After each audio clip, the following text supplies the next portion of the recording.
Hi, this is Bilchek. Welcome to this Iceberg about Lil Peep. The Iceberg was created by user Mayeki. Shout out to you.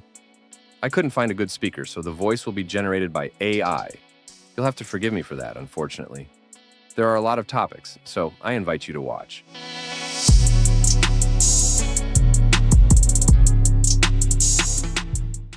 Everybody's Everything.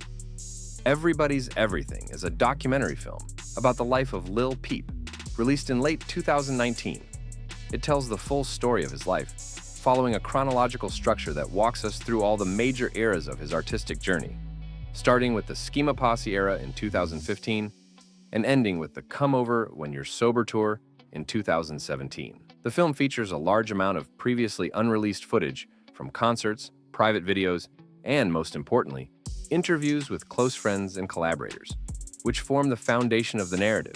Despite the inclusion of both major and minor figures from Peep's life, the film sparked controversy due to the complete absence of Cold Heart and the extremely brief, only several second-long appearance of Lil Tracy.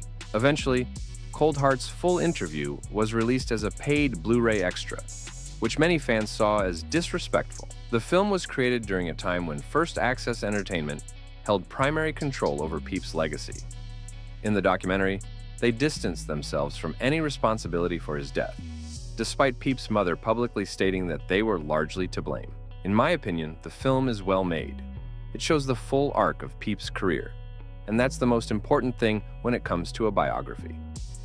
Alongside the film, we also got a compilation album that mixes unreleased tracks with already published ones. Thanks to this release, we were able to hear some bangers like Keep My Cool,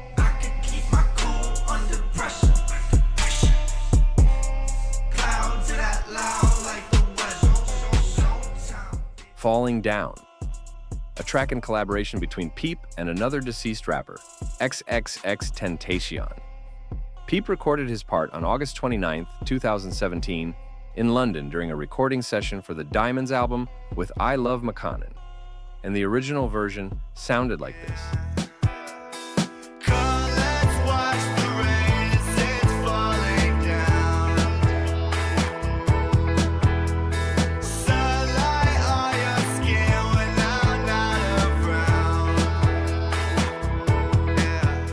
X heard the track when McConaughey played it during an Instagram Live after Peep's death and decided to record his verse on it. After X's passing, Columbia Records decided to release the track featuring X, which sparked huge controversy within Peep's fan community, as, according to GBC members, he hated X. Fishnark claimed that Peep disliked X due to his attitude toward women. He explicitly rejected Triple X for his abuse of women, spent time and money getting Triple X's songs removed from his Spotify playlist, and wouldn't have co-signed that song. However, Fat Nick and Peep's grandmother stated that shortly before his death, Peep wanted to change the face of rap together with X. Most of Peep's family also said that Fishnark was a clout chaser and shouldn't be taken seriously. Sadly, the Columbia manipulated Peep's mother for their own profit. Still, the track stands as a tribute to both artists, and both deserve respect.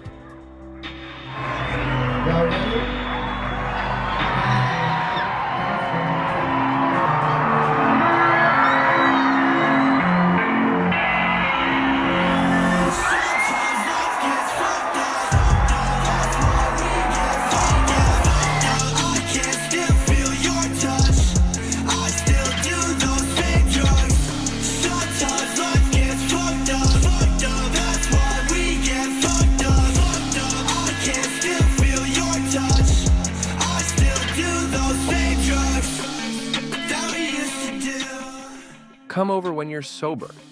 Come Over When You're Sober is the quintessence of Peep. On this beautiful record, we're able to witness the peak of his abilities. The entire album has a more rock-oriented sound, but it still works very well for trap listeners. Peep initially wanted to release all the tracks on one album, but the label pressured him to split the project into two parts and to make the sound of his songs more commercial.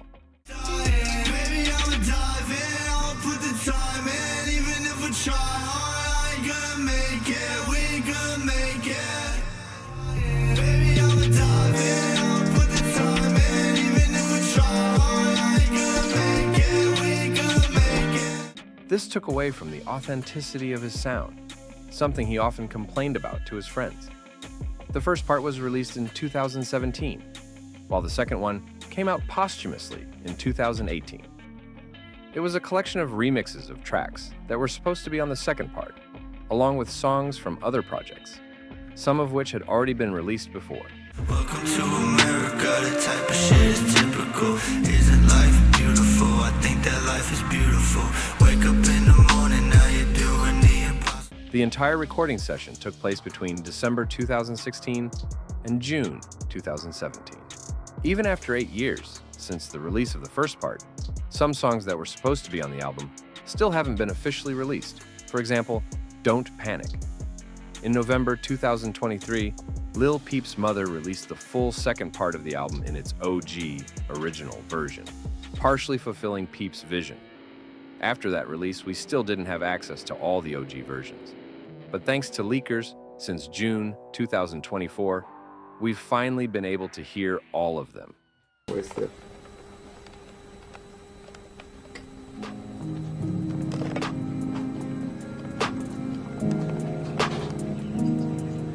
Gym Class. If we were to outline the different waves of Lil Peep's rise in popularity, we could say that one of the first was Gym Class. Gym Class is a song produced by Broback, released in early 2016. It's characterized by raw, emotional lyrics and a simple, guitar-driven production. An interesting fact I found is that PewDiePie once commented on the video and actually gave Peep a few shout-outs over time, which you could catch in some of his content. Goth Angel Sinner. Goth Angel Sinner is a 3-track EP recorded in mid-2017, fully produced by Fish Narc. Peep was very proud of it, as we can see in concert footage, where he performed songs from the EP. You like that shit? That's cool. Originally, it was meant to be a full album, and Peep planned to record the remaining songs after his tour. But unfortunately, he didn't get the chance. The entire album was already planned out, and Peep had even chosen the beats he wanted to use from Fish Narc.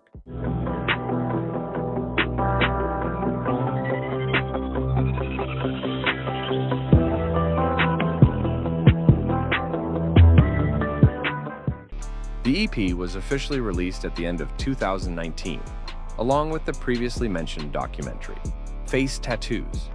Peep mentioned his face tattoos and their symbolism several times. In an interview with GQ, he talked about the meanings behind them. For example, Crybaby symbolizes a deep appreciation for the good things in his life and a reminder to be grateful. Get Cake Die Young is something he got tattooed while he was high. Even Peep himself didn't remember why he got it. However, Liza believes it was part of his image. The star tattoo most likely references Hisoka from the anime Hunter x Hunter. Judging by his merch, it's clear he was a fan of the series, Beamer Boy.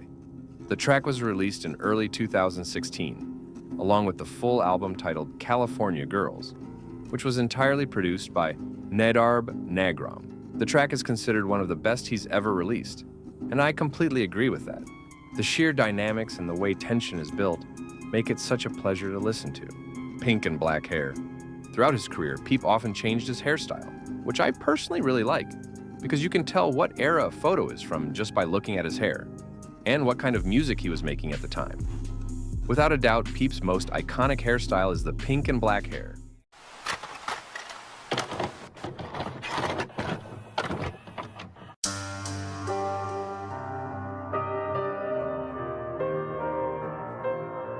Witchblades is a song released on the second part of the Castles EP in February 2017.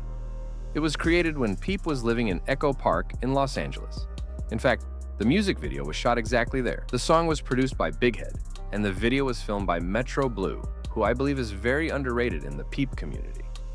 From the documentary, we learned that Big Head was initially surprised when he heard the characteristic Switchblades! Cocaine, God, I'm like, yo, what the fuck? cocaine, all night long.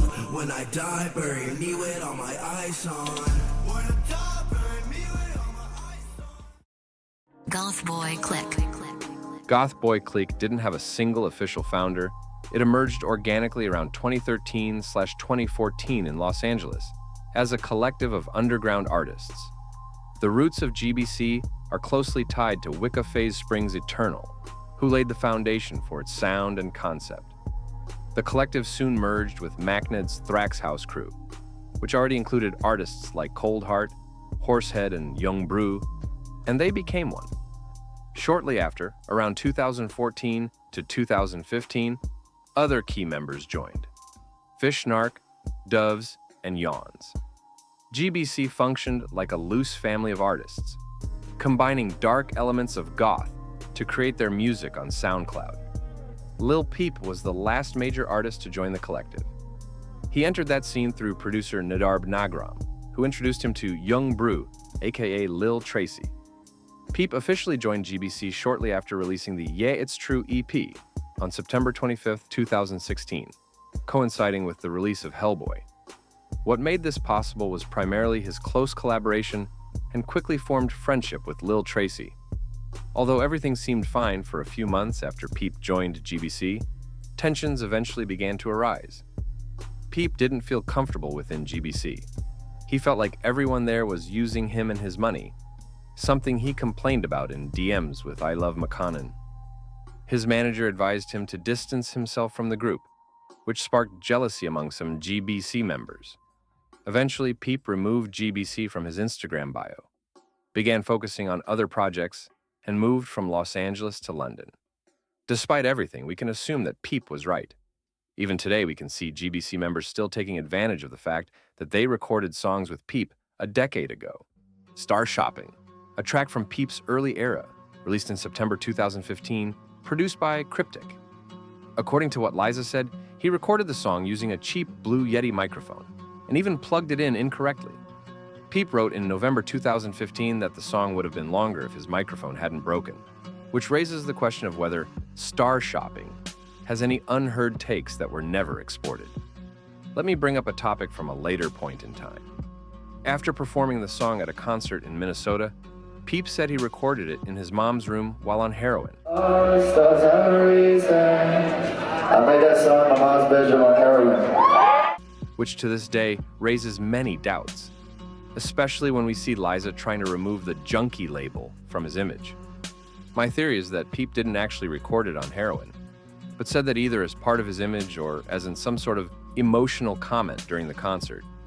Despite all of this, Star Shopping will most likely remain one of the best tracks he ever produced. Lil Tracy. Whether you're a longtime fan or new to their music, you've probably heard of Lil Tracy, one of Lil Peep's closest collaborators. Tracy, originally known as Young Brew, came from the Thrax House collective before joining Gothboy Clique. That's when his peak era began. Peep and Tracy met through producer Nadarb, and on the very first day they met in person, they recorded White Tea. I used to think I love you, now I know it ain't true, now I know it's not you. 50 on my boxes, bitch, I know you see me. That kicked off a powerful creative partnership. Together they released dozens of tracks from White Wine and Kisses in the Wind to two joint EPs, Castles and Castles 2. Tracy appeared on more of Peep's tracks than anyone else, showing how important he was to Peep's sound and journey. Despite the success, tensions started to build. There were a few key reasons. 1. Management issues. Tracy had issues with Peep's label and team, who reportedly didn't like him or the rest of GBC. Tracy felt increasingly pushed aside. 2. Uneven fame. Peep exploded in popularity while GBC remained underground.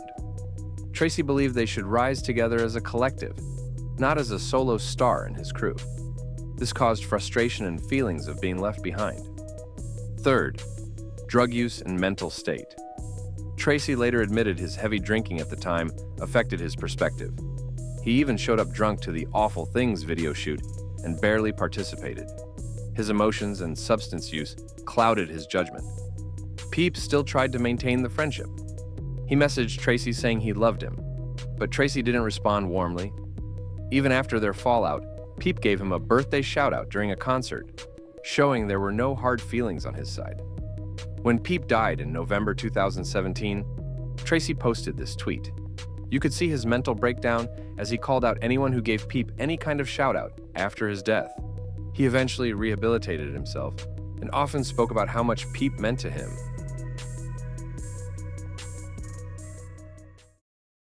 November 15th, 2017. This is the place where it all ended.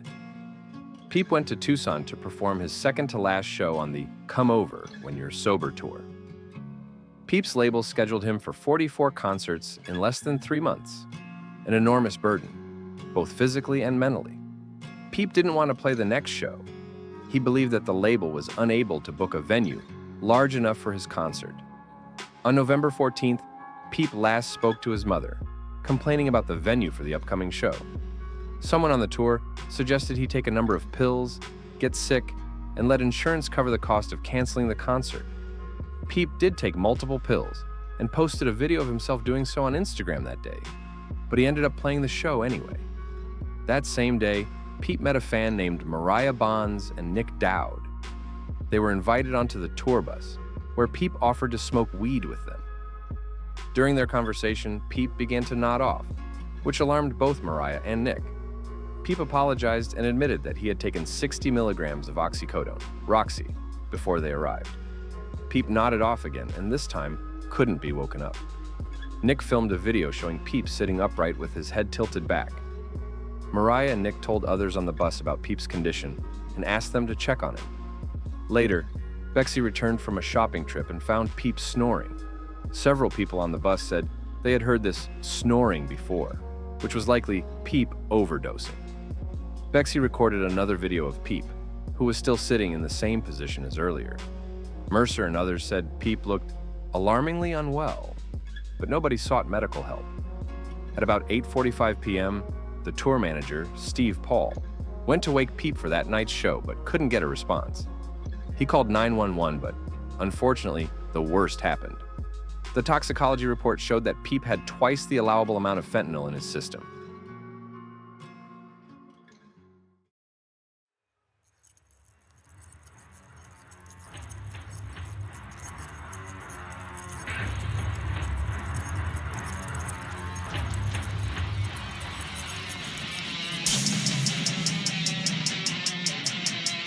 Hellboy. Hellboy is Lil Peep's fourth and most iconic mixtape, released on September 25, 2016, recorded between July and September that year in a garage in Skid Row and his apartment in Echo Park. At the time, Peep was only 19 years old and working intensely not only on the music, but also on promoting it, sharing photos taken by Kill Station or releasing the track Dead on the GBC SoundCloud. The mixtape includes 16 songs. During the creation of this project, he struggled with extreme stress and depression, which is clearly reflected in his raw, emotional lyrics. Today, it's considered a turning point in Peep's career and one of the most important releases in his career. If you want to know more about the history of the Hellboy album, there's already a documentary available on Lil Peep's official YouTube channel. Everything is explained there. That could have been the end of the story, but thanks to leakers, we've been able to hear some unreleased outtakes from the project. In October 2024, a previously unheard song that was originally meant to be part of the mixtape surfaced. The track is called GBC, and it's easy to find on YouTube. Type shit that your bitch like. You fucking with the goth boy, click right.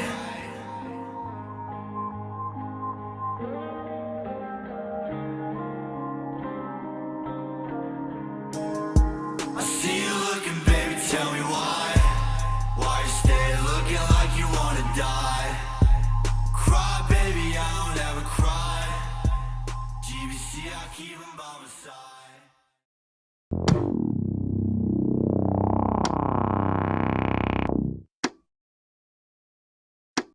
Harry Fraud EP.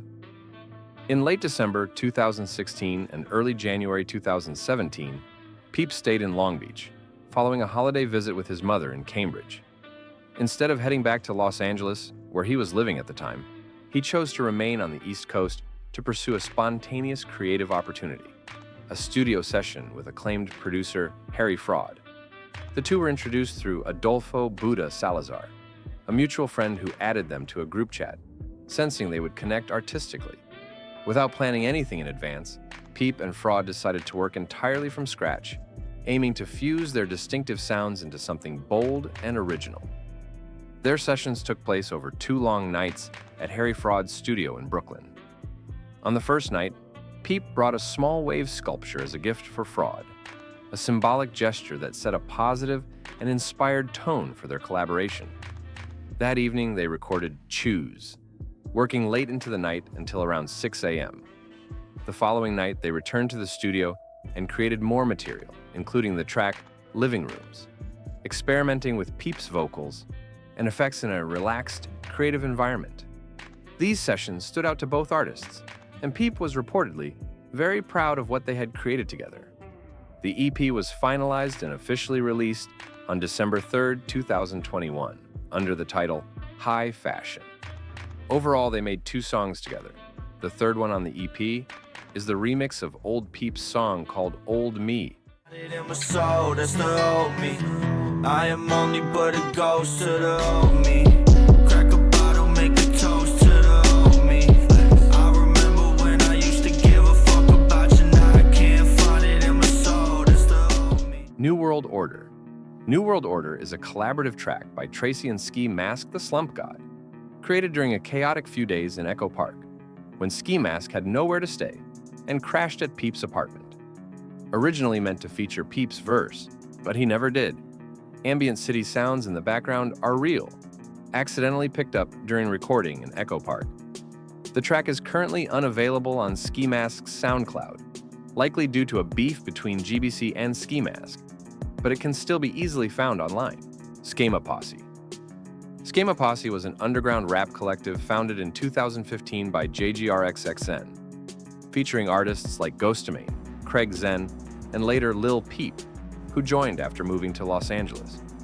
Peep connected with the group through the local scene and mutual friends, and in February 2016 performed live with them for the first time in Tucson, Arizona. The collective gave Peep early exposure and a platform to grow, but creative differences led to his departure just a few months later, shortly after appearing on the No Jumper podcast with JGRXXN and Ghostamane. By mid-2016, Peep had left Schema Posse and joined Goth Boy Clique, where his emotionally driven style found a better fit, Neverland. Neverland is a song likely recorded in 2015. The track was produced and released by Pretty Heartbreak. It was released the day after Lil Peep's death and is the first song they made together. Roommates with Nedarb. Peep and Nedarb had a very close relationship from the very beginning of their careers. They met online through the music they were both creating, and their first song together, Lil Kennedy, quickly became a true classic. Eventually, Nedarb moved into the apartment where Peep was living with Brennan Savage. From that point on, Nedarb was always close to Peep. They lived together in Skid Row and later in Echo Park. Their paths started to separate when Peep moved to London. Too Poor.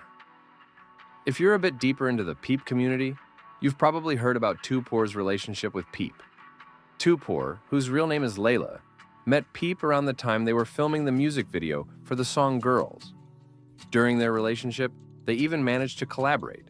In 2016, they sold Hellboy hoodies that were designed by Layla. Their relationship lasted from mid-2016 to the spring of 2017. Their dynamic was intense and often volatile, marked by mutual jealousy and substance abuse. One particularly infamous incident involved Layla showing Peep a video of herself snorting cocaine off another man's penis. Reportedly, that was what led Peep to end the relationship. Their drama was very public, and if you read Reddit comments from the time of their breakup, it's clear that a lot of people were deeply invested in their relationship. After they split, Peep recorded a freestyle dedicated to Layla and their now ended relationship. Everything naked. You ain't got no loyalty, then I got no respect. They briefly reconciled during Peep's 2017 European tour, but eventually parted ways again.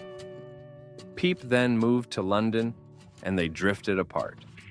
Though their relationship was clearly unhealthy, the breakup wasn't entirely bitter, trust me.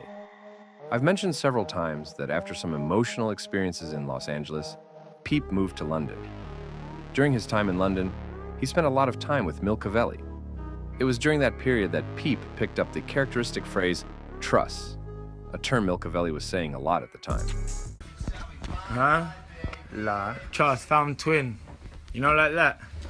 Trust, it's a leg and ring. You lot better recognise, fam. Although the exact origin is hard to trace, many people recall that Peep started using it because of him.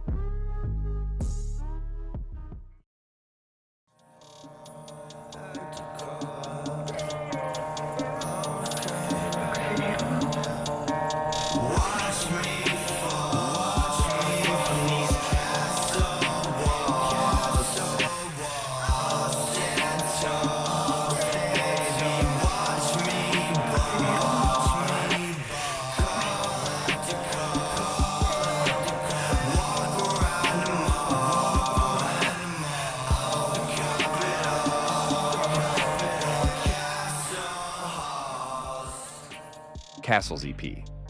The Castles EP by Lil Peep and Lil Tracy was created under uniquely spontaneous circumstances and is now considered one of the key releases from Peep's early career.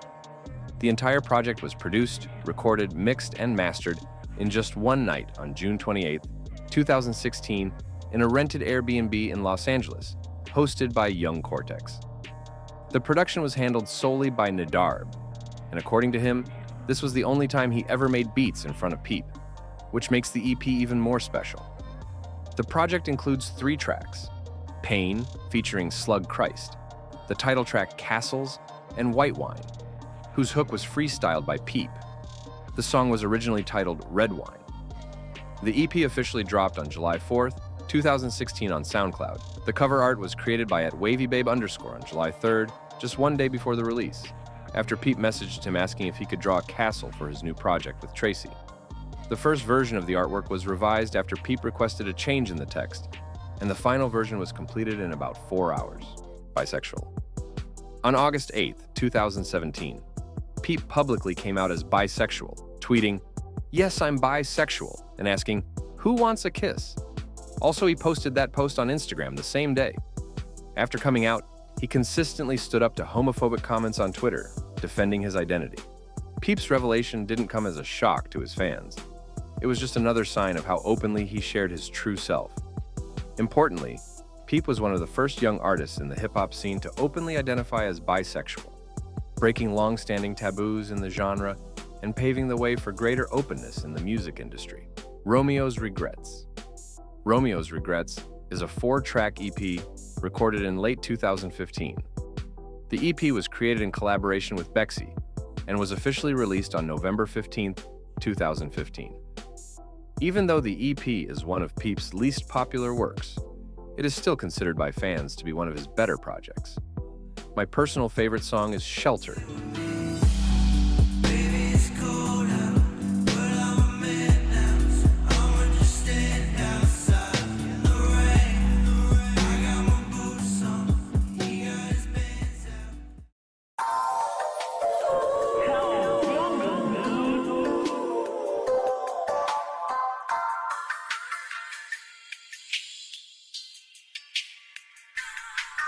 Feels.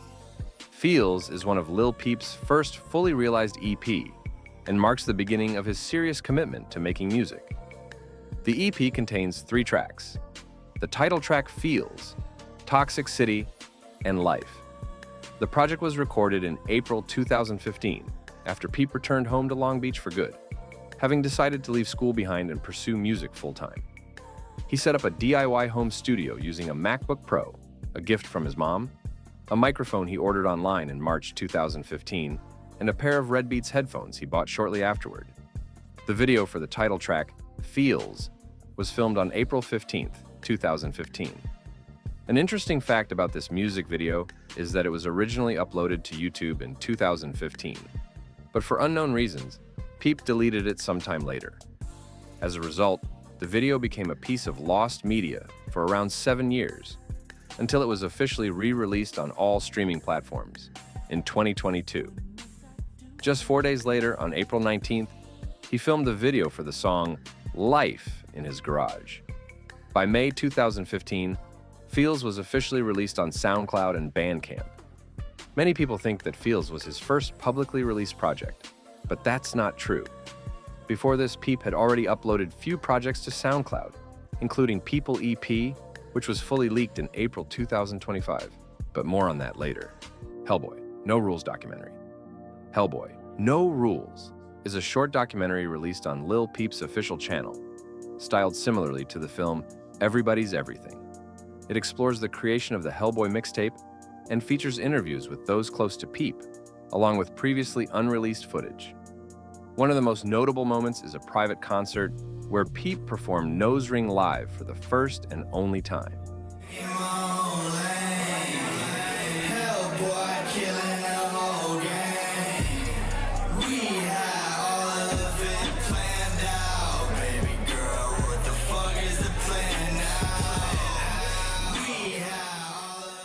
Trap Goose. At the beginning of his career, Peep used various pseudonyms. Initially in 2013/2014, he went by the name Goosey Ho, and the only song we can listen to from that era is Made It Ho. Life on the edge, don't get speared.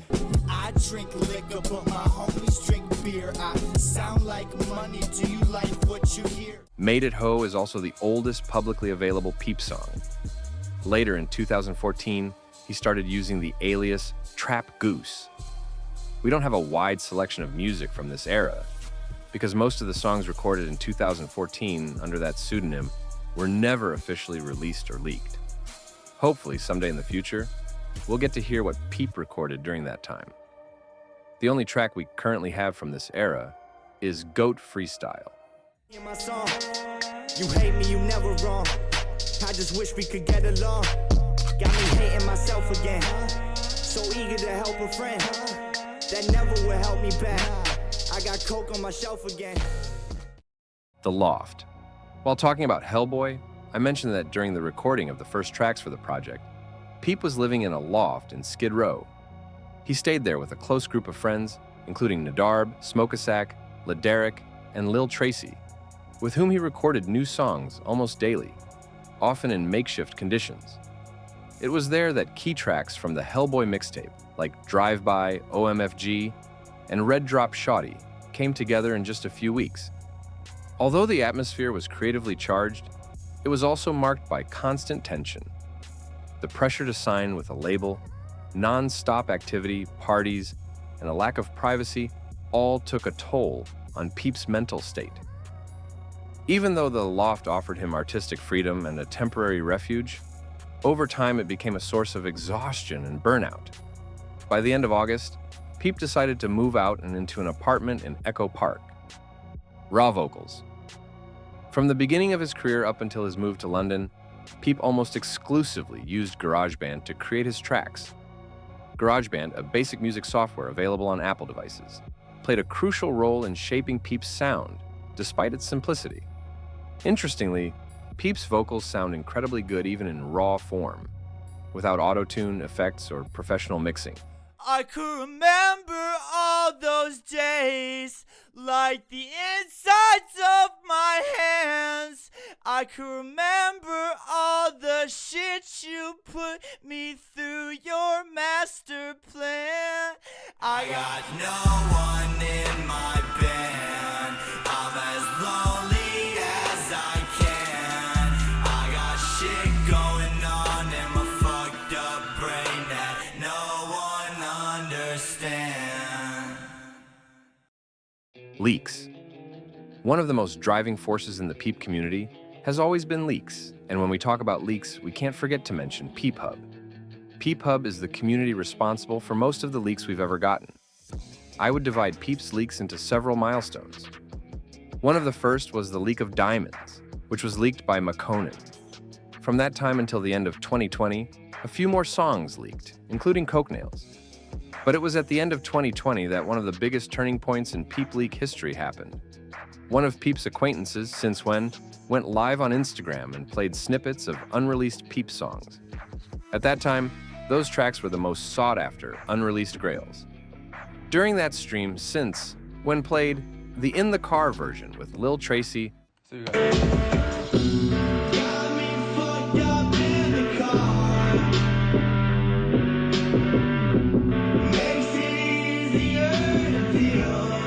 Looking for You, a track from the Hate Me EP era. Yeah, when I know that I'm not looking in the mirror like I'm all that I got. You got me looking in the mirror like you all that I got. who are you now? And Don't Panic. Snippets of these songs had already been heard before, so there wasn't much new there, until he played Just in Case.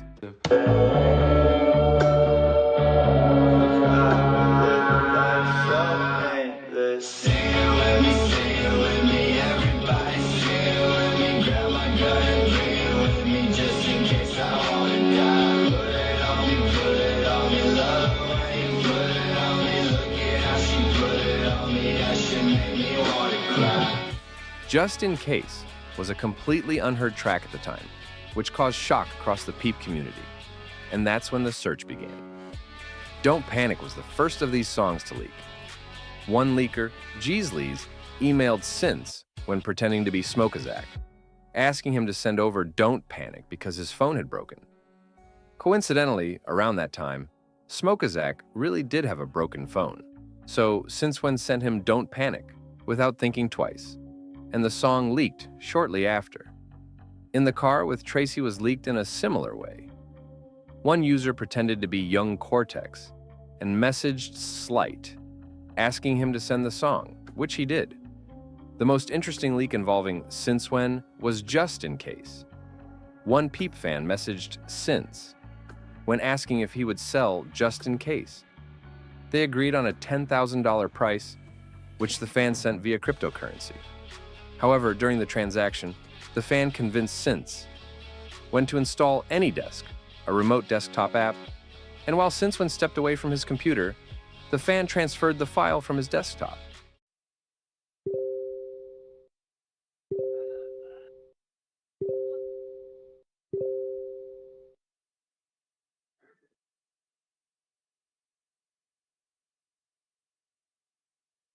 Once the fan had the file, Since, when, unaware the fan already had it, seemingly tried to scam him out of the $10,000 and stopped replying to any of his messages.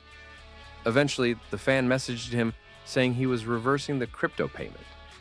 It's hilarious how Since tried to scam the fan, but ended up getting scammed himself. The next, and probably biggest, milestone in the community was the iCloud leak. In June 2024, one of the leakers managed to access Peep's personal iCloud account, which gave them full access to everything on his desktop from his laptop. I previously mentioned that Peep used GarageBand from the beginning of his career up until he started using a professional studio in mid-2017. That means all of the GarageBand sessions from Come Over When You're Sober got leaked. Since last year until now, dozens of songs, sessions, and alternate versions have leaked, including a new Peep verse on Regrets. The mystery around certain songs we previously knew very little about has also been cleared up, like Lil Angel, Pills on Me, and Lonely. We also learned a lot about unreleased albums. Most of the Canopy album has leaked, and we even got a full EP titled People, which was recorded in just a few hours, and still turned out to be an absolute banger. When I was broke, motherfucker, I'm smoking another. I passed in my brother, my life undercover. I'm under the water, I'm under your daughter. She fucking me harder than ever before, cause she loved what I bought her. Kush, cologne, what's on my breath? There are still many things that could be mentioned, but I don't want to go too deep into the topic. My personal favorite from that leak is the song Lonely.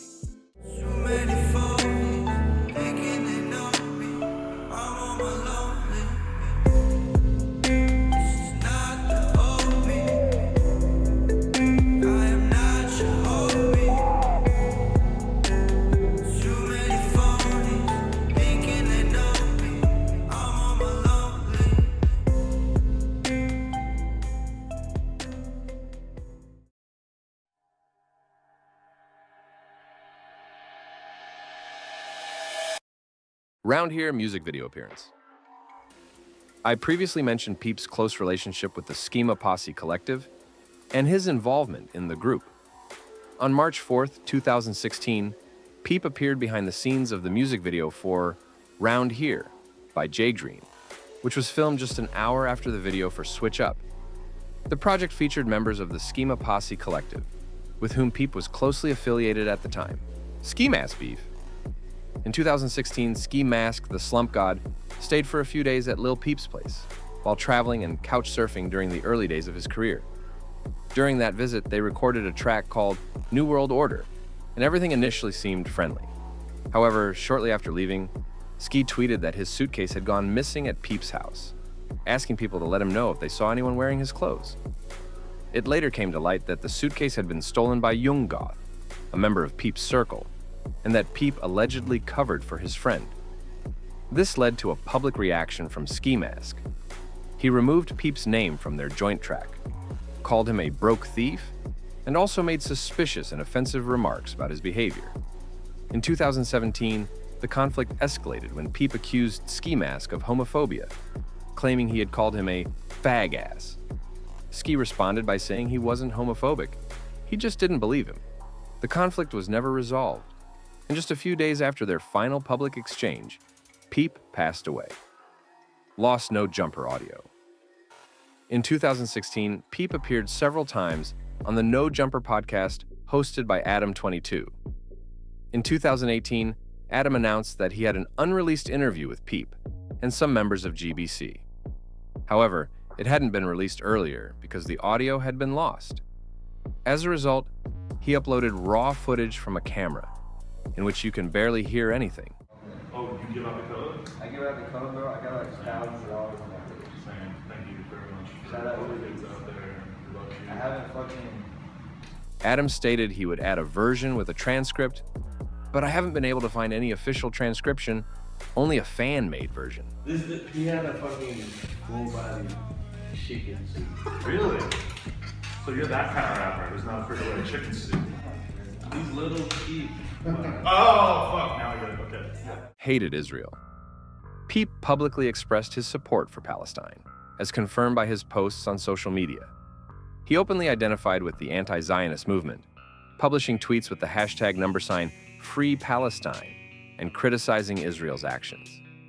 His leftist, anti-authoritarian views may also be connected to his family's ties to Marxist ideas. Unreleased Midnight Cinema videos. Midnight Cinema Studio, known for its collaboration with Lil Peep, created several music videos and visual projects. One of the most well-known is the video for the track Hellboy, filmed in 2017 in Chicago. This clip was never completed or edited before Peep's death, which is why it was not officially released at the time. It was only finalized and officially published during the 2020 re-release of the Hellboy mixtape. Another project was The Night Peep Came Back, a short film that was intended to serve as a music video for the song Problems. The footage was released in high quality in November 2017, but it was later taken down from the original site, and now only low-quality re-uploads can be found. The studio also created an alternative version of the video for The Bright Side, which was officially released in 2024. It's hard to speak of unreleased materials now, as most of the previously unreleased videos have been officially released since the original Iceberg was posted. Currently, the only music video that remains officially unreleased is the edit for Problems. However, an unfinished version of the Problems music video was leaked, but only in low quality and with a large watermark covering the entire screen. Spend a lot of time in the background. You know I spend a lot of time in the background. Every time that we No driving license. It may come as a surprise to some, but Peep never had a driver's license. This might seem strange to many, considering he recorded 2 parts of Ben's Truck and often sang about driving cars. my space, shorty drive a Hyundai. I pull up in a I-8. Now she, when I get that Benz, I'ma pull up in the rain and I'm gonna say you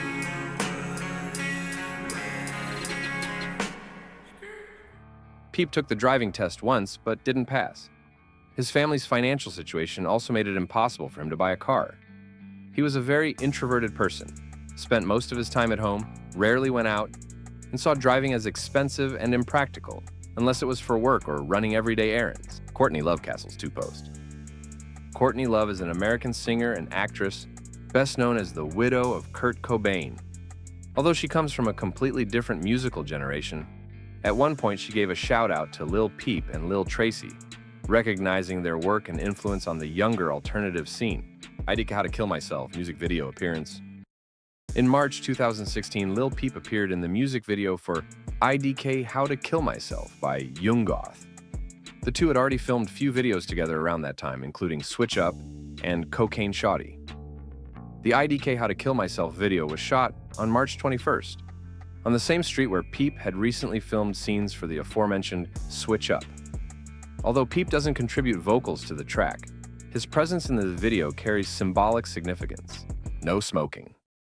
No Smoking was a planned clothing brand by Peep, which the artist intended to launch in early 2018. Rumors suggest he wanted to involve Seuss Boy in establishing the brand. After his death in 2017, his close ones decided to bring the idea to life by inviting fans to co-create the collection through submitting their own graphic designs. The entire project was to be hosted by the HYV. The best submissions were meant to be used for official merch, and their creators would receive a percentage of the profits. Despite strong interest and a winning design being selected, the No Smoking line was never released for sale. Ultimately, the project was abandoned, and only a few rare collectible pieces related to the brand remain on the market. In 2022, samples allegedly made by Prince Dakar appeared for sale online, but they probably had nothing to do with the No Smoking brand, and it is not an official piece. Unify is a song created by Peep in collaboration with Agov. It's the second collaboration between Peep and Agov, after Drip Remix. On the song, the duo talks about doing stuff with their clique, while Lil Peep also talks about dying. I always thought this song was a leak, but it turns out it was officially released in March 2017. Es hab bisten. Peep, at the very beginning of his career, was often described as almost a clone of Bones, an American pioneer of emo rap, whose style had a huge influence on him. In an interview with Ham on Everything, Peep openly admitted that he listened to Say Shallow Water Boys, the collective that includes Bones, even before he started making music himself. You started making music pretty recently, huh? Yeah, within probably like 10 months. What was the inspiration? 100% Set Shallow Water Boys. Oh, really? Oh, Yeah, crazy. Yeah. Well, that's tight. I was a big fan of them, and then, Have they reached out to you now? Inspired the shit out of me. Uzi profile picture. Lil Uzi Vert had Lil Peep's photo set as his Twitter profile picture for a long time. He started using Peep's image in late 2017, shortly after Peep's death, and kept it until early 2020, when he changed it to artwork from the Hellboy mixtape. This gesture was more than just musical appreciation. For Uzi, it was a sign of deep respect and a personal tribute to Peep, who, according to some fans, had a strong influence on him beyond music. Peep's death is believed to be one of the reasons Uzi decided to stop using Xanax. Moreover, Uzi was already a huge fan of Peep's music even before his passing. Lie, officially released as SDI 22, is a track by Ricky Hill featuring Lil Peep, and the last song produced by Grafe with Peep. Before its release, only a short snippet was known among fans. There was no full leak or official information available. The only confirmed detail was that Grafe was behind the production. Due to the repeated word lie in the chorus, fans started calling the snippet by that name.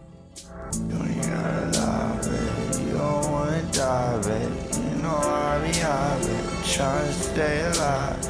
You ain't gotta try it, you ain't gotta love it. You know I'm a cry, baby, shade on my eye.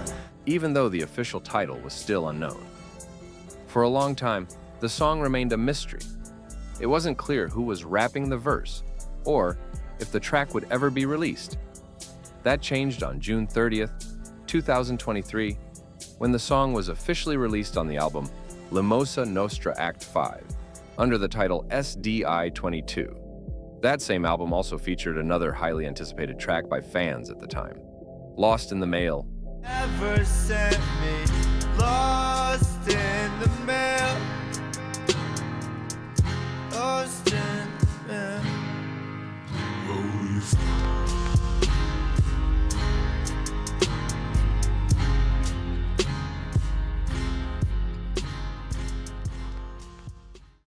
Sid Vicious shirt.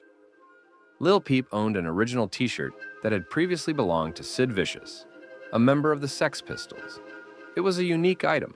Only one such piece existed, and all other versions are later copies or inspired reissues. Peep bought it in 2017 for £2,000, even though Bexy tried to talk him out of it due to the high price. How much did you pay for this? He paid about £2,000 for this. Someone wore it. Sid Vicious wore this. Sid Vicious wore this shit. This is his t-shirt. Peep bought it for like nearly $3,000. Mad. He went to buy he was trying to buy like a fucking $5,000 t-shirt after, and I was like, nah, man. Remember, I was like, nah, I'm gonna be a good friend. You can't. The t-shirt, with its distinctive Peep Show print, held special meaning for him.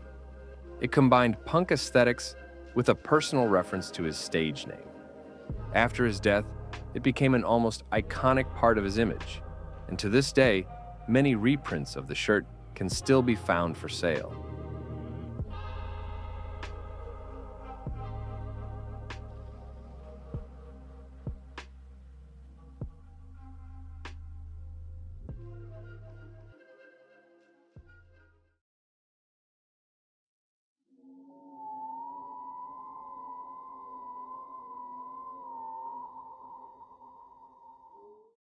Heartbreak Club.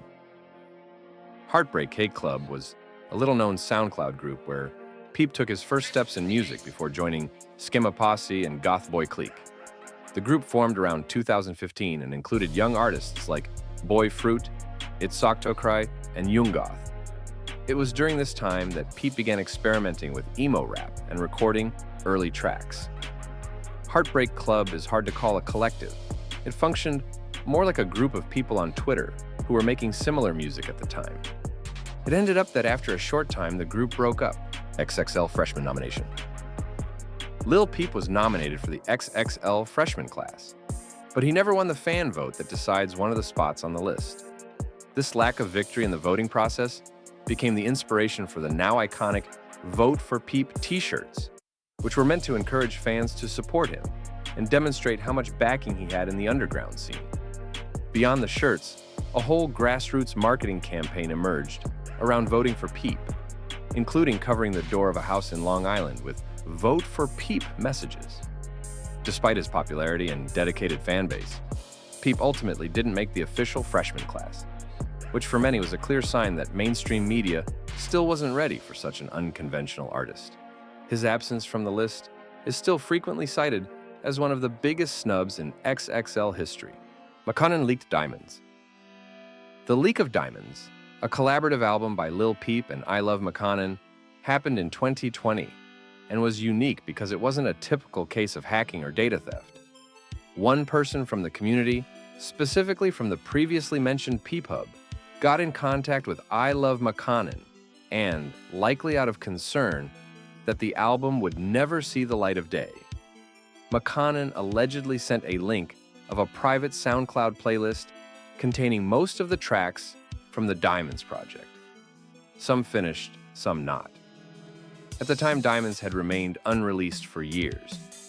Really Loving You and Afraid of Love were not on the playlist, and Really Loving You was later officially released with the rest of the album, while Afraid of Love is still supposedly a lost track to this day.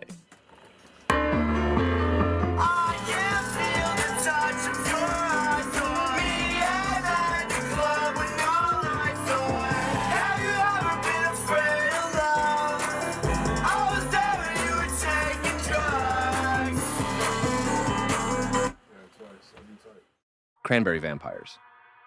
Cranberry Vampires was a never-released concept album that was supposed to be a collaboration between Lil Peep and Riff Raff. The two artists had a close relationship. They even got matching tattoos.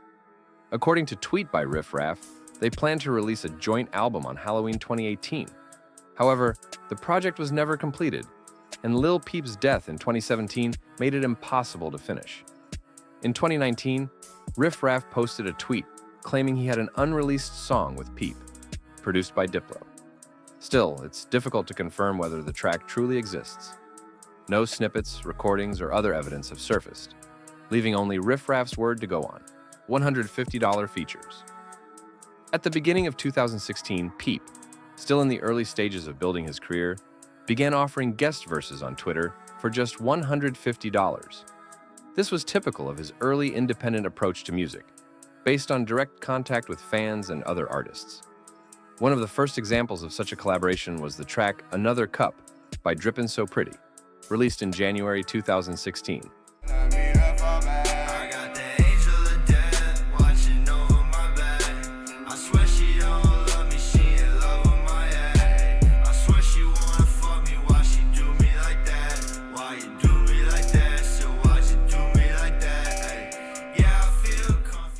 It's likely that Drippin' So Pretty paid him the mentioned $150 for his appearance on the track. Although it's hard to find direct confirmation of this transaction, much suggests that $150 was his standard rate for guest appearances during that period before his career took off, and his value on the scene rose significantly. Taught Brennan Savage how to mix. Peep played a key role in Brennan Savage's musical development, especially when it came to learning how to mix. In 2016, when they were living together in Altadena, California, they spent long nights creating music together in a home studio. Peep used simple tools, GarageBand, a microphone that cost around $150, and a basic audio interface, yet still managed to achieve surprisingly spacious sound. By watching Peep work, Brennan learned the basics of mixing, how to layer vocals, pan them properly, and apply effects. At that time, Brennan literally sounded like a clone of Peep. Yeah. I've been looking at the sky all night and see shit. Thinking how you died, but you said I could be shit. Now I'm on my grind, baby, look at me now. Look at me now, yeah. All this cash on me. Over time, he began to develop his own techniques and shape his own style, building on everything he had learned from Peep. Hardtech Salt. Hardtech is a producer who made several songs for Peep, including 5 Degrees in high school. After Peep's death, Hardtech stirred major controversy by openly expressing joy over his passing. He was reported to have said that he was glad Peep was dead, without giving any clear reason for his hatred. This was especially surprising considering that, as shown in private messages released by Peep's family, Hardtech had previously maintained a good relationship with him, even kissing his ass. When news of Hardtech's controversial comments reached Peep's label, Smoke-A-Sack stated that if the songs produced by Hardtech were to be officially released, they would be altered so that Hardtech wouldn't earn any money from them or be credited. However, in the end, Lil Peep, Part 1 was officially released, and the songs produced by Hardtech were not changed. Shades on My Dick freestyle video. This topic was suggested by Sixthoak. During my research, I wasn't able to find a single mention of it. According to what Sixthoak said, the video supposedly shows Lil Peep and Air freestyling together, during which Peep says the line, "Shades on my dick, now I can't see shit." Personally, I had never seen the video before. Together with Sixthoak, we spent several hours searching for it, but with no success. No one I asked had any idea what I was talking about. I was starting to think the video was completely lost. Fortunately, Sixthoak eventually managed to find it.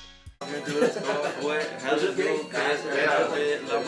got shades on my dick. I got shades on my dick, now I can't see shit.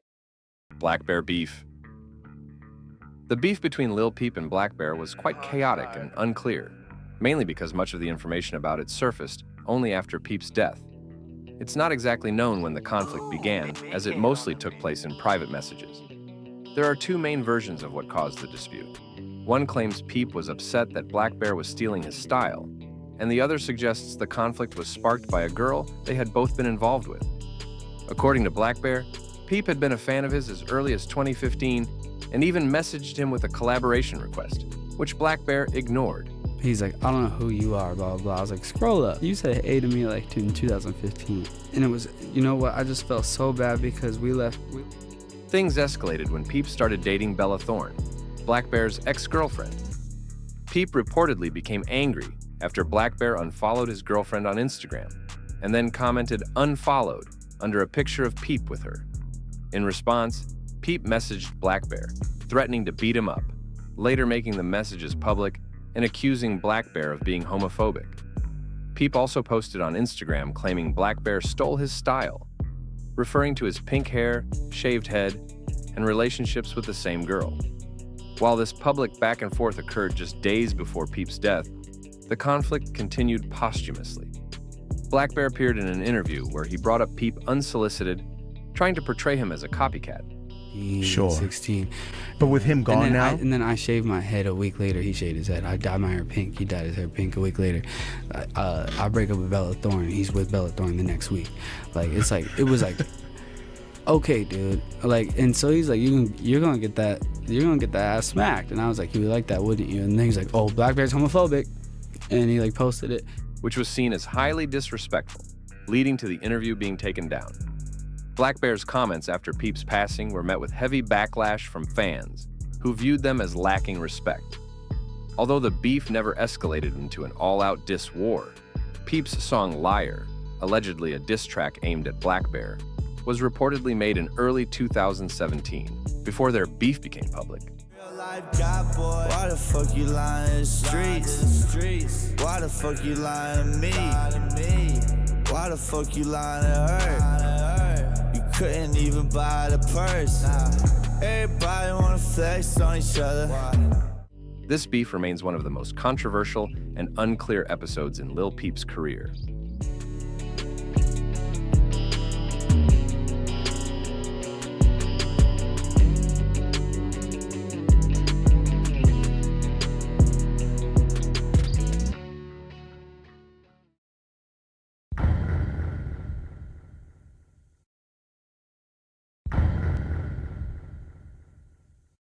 Wrote Hafnadarb's viral Tinder bio. During the time Peep was living with Nedarb and Brennan Savage, a funny situation occurred that would later go viral on the internet. Peep supposedly wrote half of Nedarb's Tinder bio just for fun. According to a tweet from Brennan Savage, this happened back in 2016 when all three of them were living together.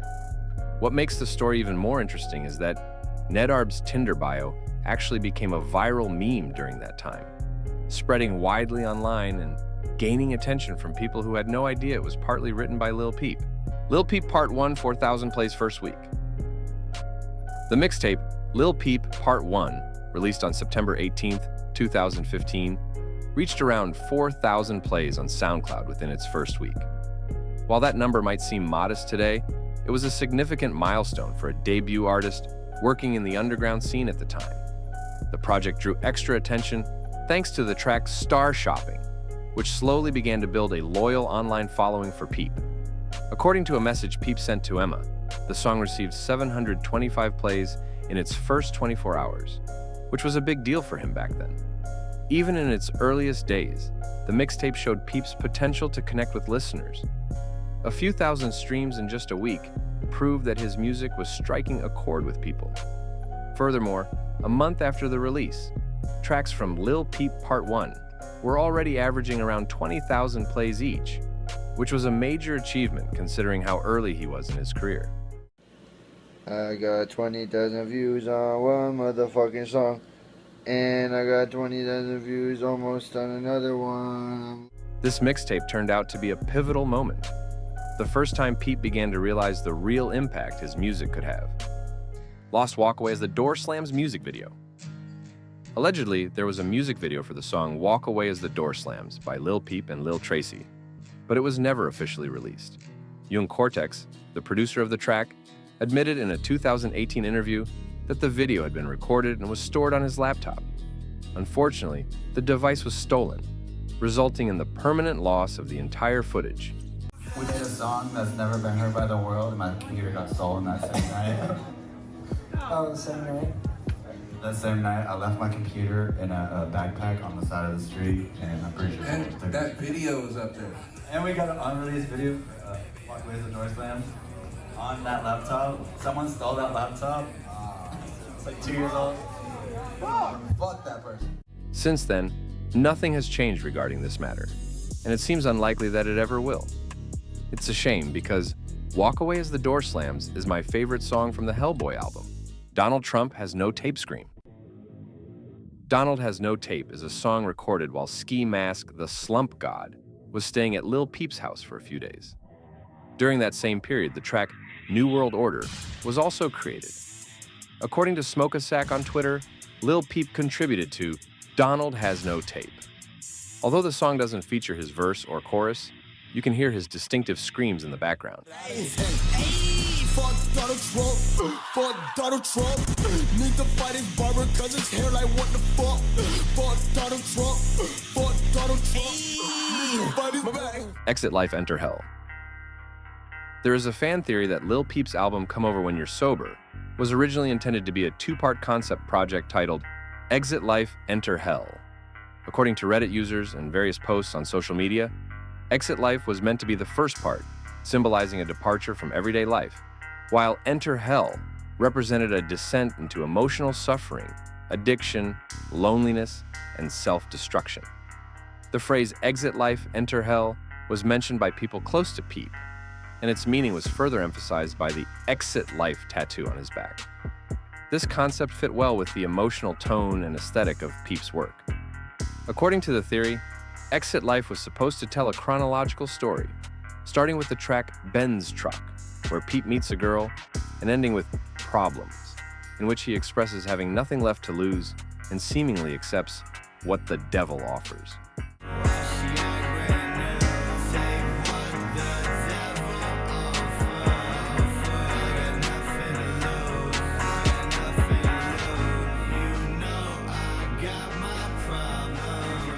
Enter Hell was envisioned as the darker continuation, featuring heavier and more intense tracks. However, over time it became clear that this theory didn't hold up.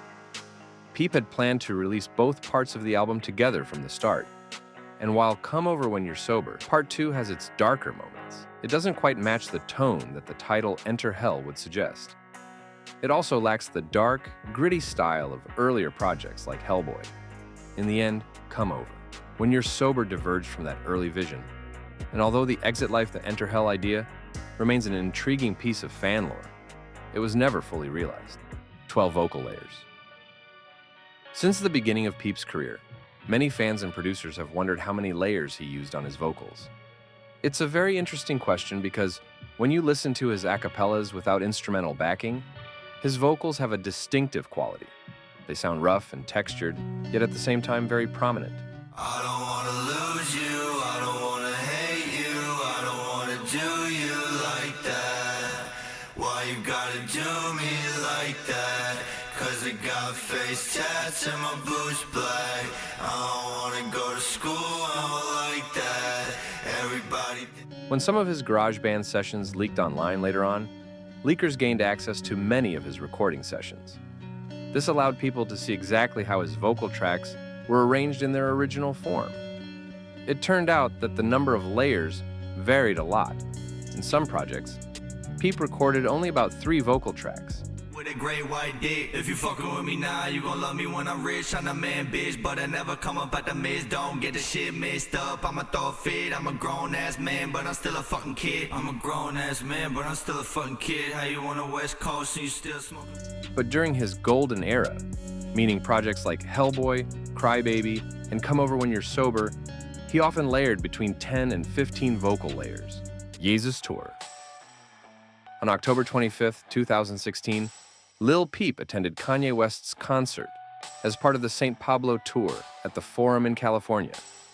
Wearing a black jacket with the word Hellboy on it, a reference to his recently released mixtape, he was photographed in the crowd by his former manager, and he also recorded a short video of the event himself.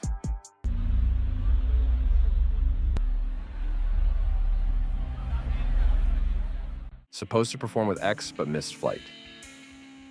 In April 2016, a concert by the group Schema Posse was planned, featuring XXXTentacion and Ski Mask, the Slump God.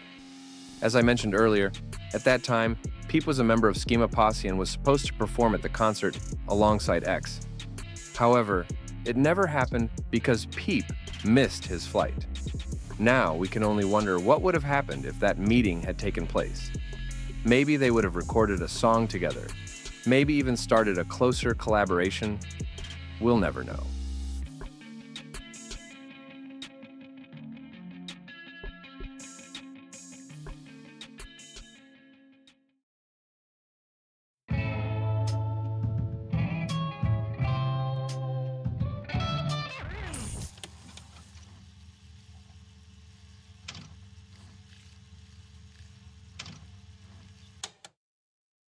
same high school as Rick Rubin and Gucci High Waters. Lil Peep, Gucci High Waters, and Rick Rubin attended the same school, which in retrospect seems like an almost unbelievable coincidence, considering their different styles, generational gaps, and the unique impact each of them had on music. Although they represent completely different genres, they share a common place of education: Long Beach High School in New York. It's remarkable that one high school could be the starting point for three such distinct yet groundbreaking musical careers. Vocal preset. People have long speculated about what effects Peep used on his vocals. Over the years, I've seen countless comments suggesting that he only used reverb and EQ. From the very beginning, that never made much sense to me. All you had to do was listen closely to realize that his sound was much more than just reverb. There were plenty of tutorials online trying to recreate his vocal style, but most of them were either very low quality or focused solely on his later tracks. Lay right here, I'll be back in the morning. Which sound very different from the ones he made in 2015. Those early tracks had a completely different atmosphere and mix structure, which was often overlooked. Everything became clear in June 2024, when the original GarageBand sessions from Come Over When You're Sober leaked online. For the first time, we were able to see every element of his preset exactly as he left it. Don't tell me the truth. Everything you said stays inside my head. All the shit you said, all the blood I bled. Sometimes life gets fucked up. That's why we get fucked up. Held at gunpoint. Jung Cortex, one of the producers associated with Lil Peep, shared a shocking story from the time when he was living with Peep and Smoke a Sack. One morning, around 8 a.m., there were also some other artists in the apartment who came up with a stupid idea. They planned to rob a weed dealer using fake money. Peep and the others immediately opposed the idea and tried to stop them. One morning we were awake, and there was some artists, I don't want to mention any names, that were there, and they basically had fake prop money and said that they were gonna like rob the delivery weed guy. And we were like, Peep was like, nah, don't do that, don't do that. Unfortunately, the artists went through with the plan anyway. Just a few minutes later, they came running back into the apartment in a panic and hid in Peep's room. Moments later, a huge man, about 6'6", stormed into the apartment yelling, Dude comes in, slamming, open the fucking door! And then Peep opens the door, he opens it. Peep had a battle axe on the side of the ground, and he picked it, the guy picked it up, pulled out a gun, and like, I think it was Chapo was there too. We were like, what the fuck? In the end, to de-escalate the situation, they had to give the man money. He ran off and someone from his crew took the weed. Lost vlog. Shortly after Lil Peep's death in 2017, a post appeared on Reddit from someone looking for a vlog from 2015 that supposedly showed Peep hanging out with friends and giving a tour of where he recorded music. Many people in the comments claimed they remembered seeing the video, but no one could provide a source or share a copy. Interestingly, even longtime fans who closely followed Peep's work had never come across such a vlog, which suggests it may have disappeared from the internet very quickly, or perhaps never existed at all. In my opinion, the vlog never existed. People have been archiving Peep-related content since the beginning of his career, and I believe that if the video were real, a copy of it would have definitely surfaced by now. Jar picture. A very similar situation relates to the previous topic concerning lost media. One user claims that there once existed a photo showing Lil Peep and Fat Nick, in which Peep was holding a jar full of Xanax, supposedly given to him by Nick. The photo was allegedly taken from the same angle as this one. Many people claim to have seen it on Fat Nick's Twitter in November 2017. Interestingly, Fat Nick strongly denies that such a photo ever existed. This could be related to Peep's death, or perhaps the photo never existed at all. In my opinion, this is a classic example of the Mandela effect, a collective memory of something that never officially happened, yet is believed by many to be real. Lana Del Rey went to a concert. Lana Del Rey, an American singer and songwriter, did, in fact, attend one of Lil Peep's concerts. Her presence was documented by a friend who posted a photo of Lana at the show on Instagram. Fans also recognized her directly at the venue. The concert took place in Los Angeles, and her presence was confirmed by people who were there at the time. Interestingly, although Lana Del Rey comes from a different generation than Lil Peep and represents a different musical aesthetic, she was a fan of his and appreciated his work. The fact that such an acclaimed artist chose to attend his concert speaks volumes about the growing influence Peep was beginning to have on the music scene. This event shows that he was recognized not only by his peers, but also by icons of alternative music, stems deleted. In 2021, a theory emerged that all of Lil Peep's song stems had been deleted. According to collected information, First Access Entertainment, Peep's label, allegedly removed his entire stem archive. The motive or exact story behind this is unknown. Some fans suspect that this might be the reason why the version of Runaway on Come Over When You're Sober, Part 2, sounded so tarnished. Cry, baby, life ain't fair. I run away from my problems. I do the drugs when I wanna. I ran away from my mama. Don't bother me with no drama.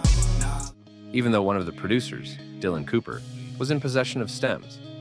Over time, however, it turned out that Peep's mother actually had most of his song stems in her possession. As I mentioned earlier, following the 2024 iCloud leak, leakers discovered stems for almost every track Peep had created on his MacBook. The keyword here is almost, because, according to leakers who gained access to his private iCloud, Peep had deleted many session files for his older songs himself. This could explain why the sessions for tracks like Toxic City, Gym Class, Swamp King, and End My Life are missing and will most likely never be heard.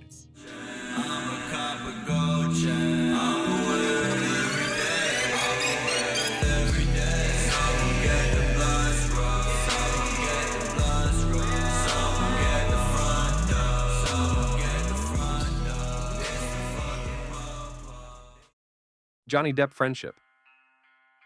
The story of Lil Peep's meeting with Johnny Depp's family took place in March 2017. At the time, Peep was spending a lot of time with designer Tyler Grosso, the owner of the brand Super Radical. Grosso was a close friend of model Ash Stymist, who was then dating Depp's daughter. During that period, Grosso, Fat Nick, Ash, and Peep took part in a photo shoot for Super Radical's lookbook, which was held in the garden of one of Depp's Hollywood properties. Peep and Tyler were also working on the Super Radical X-Hellboy collaboration at the time. After the shoot, the whole group had dinner together at Depp's house. From what Grosso once said, they never actually met Johnny Depp himself. According to Young Goth, after the meal, Peep wandered through the house and stumbled upon a random room where he found a pair of silver Nike Chrome Air Force Ones. As he later recounted, he simply put them on and walked out. IDK, her music video appearance. Idker is a track by Lil Kawaii, recorded in collaboration with Coldheart and Lil Raven, and produced by Chris Surreal. The official music video for the song was filmed in Peep's apartment in Echo Park. Although Peep does not appear on the track itself, he can be seen in a few frames of the video.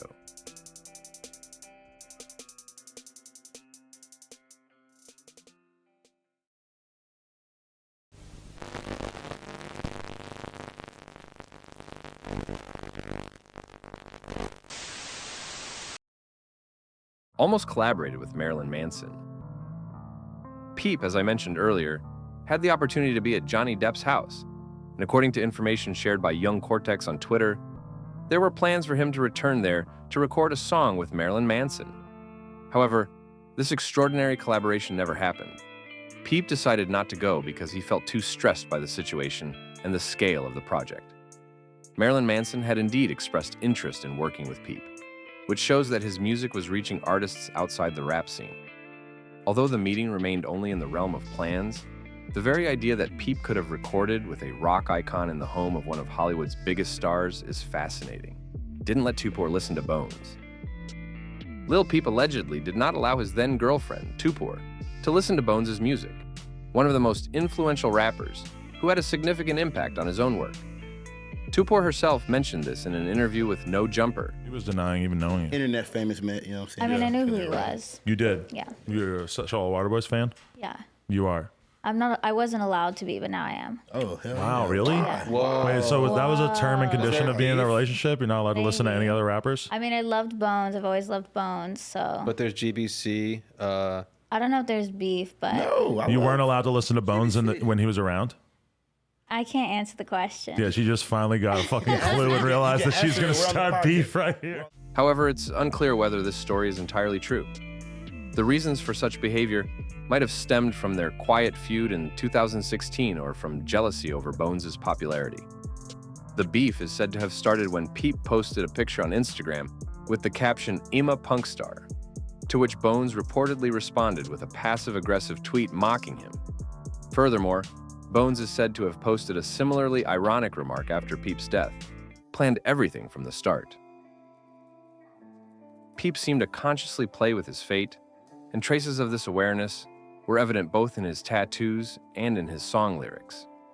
On his forehead, he had the words, "Get cake, die young" tattooed, evoking the idea of a life that is intense but short-lived. Many of his songs contained lines referencing death, suggesting that he had come to terms with it and saw it as an inevitable part of his story.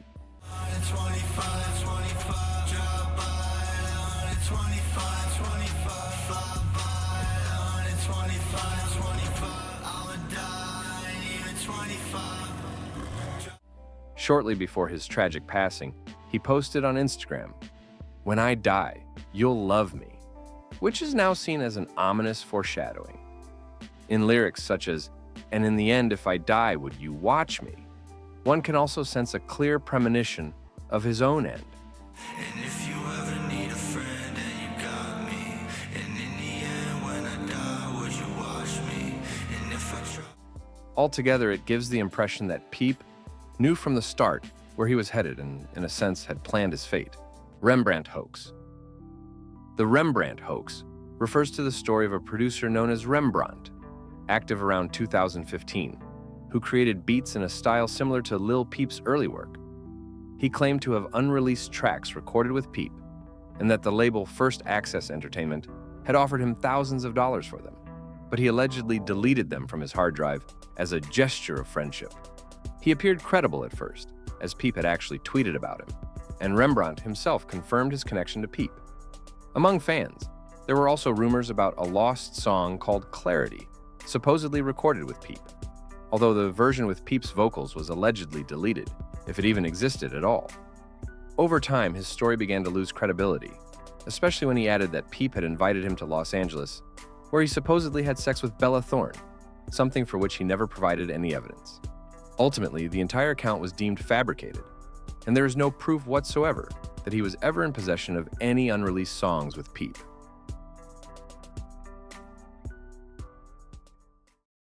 Just a character. Gustav R. was a sensitive, introverted young man from Long Island who, in his private life, avoided the spotlight and spoke openly only to those closest to him. According to what his mother said in an interview and what can be seen in the Runaway music video, Lil Peep was his stage alter ego, a persona created to speak loudly about pain, depression, addiction, and love, as well as to freely experiment with image, style, and artistic expression. Gus was aware that Peep was a role, much like an actor playing a character on a theater stage. Yet over time, the lines between these two identities began to blur. As director Sebastian Jones noted, the question was no longer, does Gus control Peep, but does Peep control Gus? In the eyes of fans, Lil Peep became a symbol of rebellion, creative freedom, and emotional honesty. Yet behind that image was a young man still searching for his place in the world, battling his own demons, and longing to be understood. Alex Toomey played raw vocals on Twitch. Alex Toomey, described as a sound engineer, who mixed the album Everybody's Everything, working to complete Lil Peep's musical vision after his death. At that time, he often hosted live streams of song mixing sessions. During one such stream, Toomey played raw, unprocessed Lil Peep vocals. The recording of this moment is now considered lost, and the event held particular significance because, in mid-2019, there were still no leaks of Peep's clean vocal tracks circulating online. For fans, it was a rare opportunity to hear his voice in its most authentic, untouched form, made Tracy say the asshole brick line. In the song Kisses in the Wind, there is a controversial line, Peep and Tracy to Mercedes, we race to the castle. No new friends, I feel like Dre, baby, I'm such an asshole. Break the cocaine off the brick and put it in her asshole. which, as Tracy himself admitted, Lil Peep told him to say. Some listeners suspected from the start that this line didn't come from Tracy, as he was rarely this direct in his lyrics. Peep's style, often balancing on the edge of absurdity and provocation, made such provocative and vivid lines feel natural to him. Thank you for watching. The video probably would have taken longer to make if it weren't for Sixthoak's help with some topics. I hope the video is acceptable, and if it gets more than 1,000 crappy views, I'll try to make more videos in this style. If you feel like it, you're welcome to support me on PayPal.